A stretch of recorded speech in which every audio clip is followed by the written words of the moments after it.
क्यों?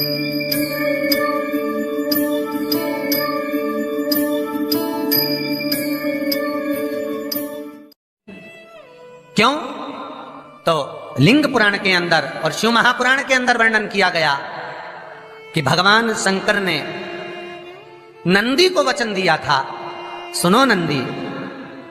शंकर भगवान से नंदी कहता है हमारा भरण पोषण कैसे हो? शंकर भगवान कहते हैं नंदी मेरे शिवलिंग पर, यदि कई लोगों को थोड़ा ध्यान दीजिएगा, है बहुत कथा पर बहुत ध्यान देना, शिव महापुराण की कथा है, बार बार ऐसी कथा नहीं मिल सकती आपको। सुनोगे आप अपनी जगह पर, बहुत वक्ता हैं, बहुत प्रेम से बांचते हैं, पर जो कथा रस तत्व से आपको मिल जाए उसको ले लीजिए महाराज। कोई वस्तु, कोई भोजन आप बनाकर लेकर गए हो, कोई पकवान आप बनाकर लेकर गए हो, कोई फल लेकर गए हो, यदि शिवलिंग पर वो पकवान, वो मिठाई, वो फल टच हो गया तो वो, अगर आपके बिगड़े काम नहीं बन रहे हो तो 2023 के नए शिव महापुराण उपायों को अवश्य करें एवं चैनल को सब्सक्राइब करें ताकि 2023 के नए उपाय आप तक जरूर पहुँचे। धन्यवाद।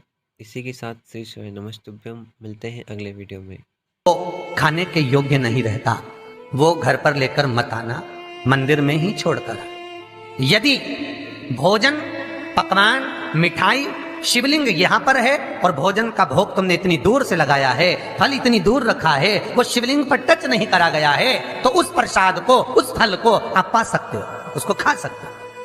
पर जो शिवलिंग पर टच हो गया फिर वो केवल नंदी, श्रृंगी, भृंगी, प्रेतों का, भूतों का, आहूतों का भाग होता है। प्रेत भूत आहूतों का वो फिर खाने योग्य नहीं है। हाँ, यदि नर्मदेश्वर महादेव हैं, नर्मदा जी के जल से कोई शिवलिंग प्रकट हुआ है, नर्मदा जी के जल से, कोई कंकर से, नर्मदा के जल से अगर कोई शिवलिंग प्रकट हुआ है, उस शिवलिंग की स्थापना कहीं पर है या आपके घर में है, तो उसको कुछ भी टच हो जाए वो पा सकते हो, पर बाकी के शिवलिंग को स्पर्श किया हुआ नहीं पा सकते। केवल एक नर्मदेश्वर महादेव नर्मदा के जल से प्रकट हुए।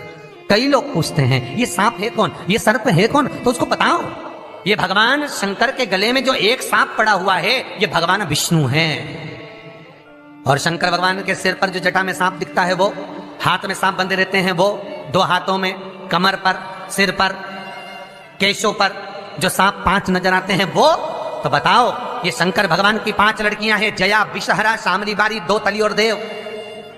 ये 5 लड़कियां भगवान शंकर के इर्द गिर्द घूमती हैं, आस पास भ्रमण करती हैं, सभी ये शिव की बेटियां भगवान शंकर के साथ भ्रमण करती हैं। 5 जया, विषहरा, शामली बारी, दो तली और देव, ये जो 5 पुत्रियां थी शंकर भगवान की, ये वासुकी को दी गई थी महाराज, क्योंकि ये सर्प की योनि में थे, इसलिए ये वासुकी नाग को प्रदान करी गई थी। वासुकी नाग कौन सा? जिसने मंथन कराया। वासुकी नाग कौन सा? जिसके फण पर पूर्ण पृथ्वी विराजमान है। वासुकी नाग कौन सा? जो निरंतर देवताओं के हित के लिए कार्य करता रहता है।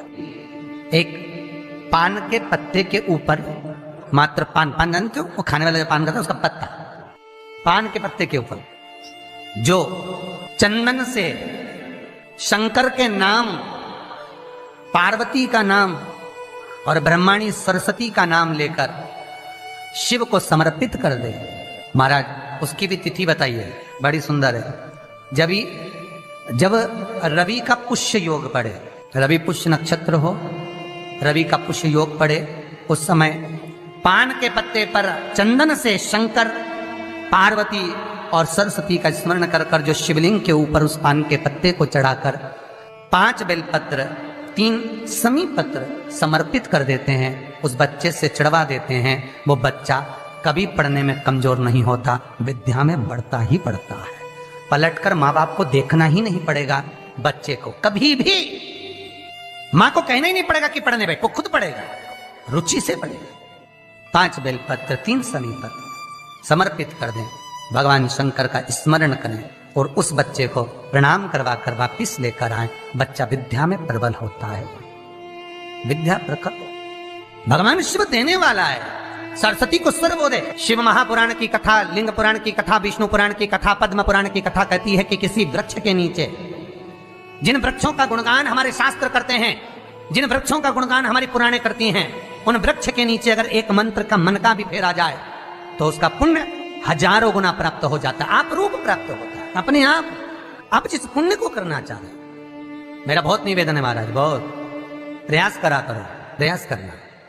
अगर हाथ के मनके की माला भी नहीं हो और किसी पीपल के पेड़ के नीचे 15 मिनट बैठने का मौका मिल गया, आंवले के वृक्ष के नीचे 5 मिनट बैठने का मौका मिल गया, किसी आंवले के वृक्ष के नीचे 5 मिनट बैठे हो, ओम नमो नारायण का मंत्र का स्मरण कर लो, ओम नमो भगवते वासुदेवाय का जाप कर लो, बस उसका फल चौगुना हजारों गुना प्राप्त हो जाता है। शमी के पेड़ के नीचे बैठे हो, श्री शिवाय नमस्तुभ्यम का जाप करिए, चौगुना गुना फल मिलेगा, 1000 गुना फल। बेलपत्री के पेड़ के नीचे गए हो, ओम नमः शिवाय ओम का जाप करिए, फल मिलेगा। उस फल को हमें पाना है। कई लोग कहते हैं महाराज हम पूजन बहुत करते हैं, हम पाठ करते हैं, हम अर्चना करते हैं, हम व्रत रखते हैं, हम उपासना करते हैं, हम दान करते हैं, हम पुण्य करते हैं, हम सत्कर्म करते हैं, उसके बाद भी दुख क्यों है? हम पूजन तो कर रहे हैं। आपके पेट में दर्द हुआ, मान लो आपके सिर में दर्द हुआ, अब सिर में दर्द हुआ तो आपने गोली तो खाई, एनासिन भी खाई, क्रोसिन भी खाई, डिस्परिन भी खाई, कॉम्बिफ्लेम भी खाई, ना जाने कहां की गोलियां खा गए, सिर में दर्द था और 4-5 तरह की गोली खा गए।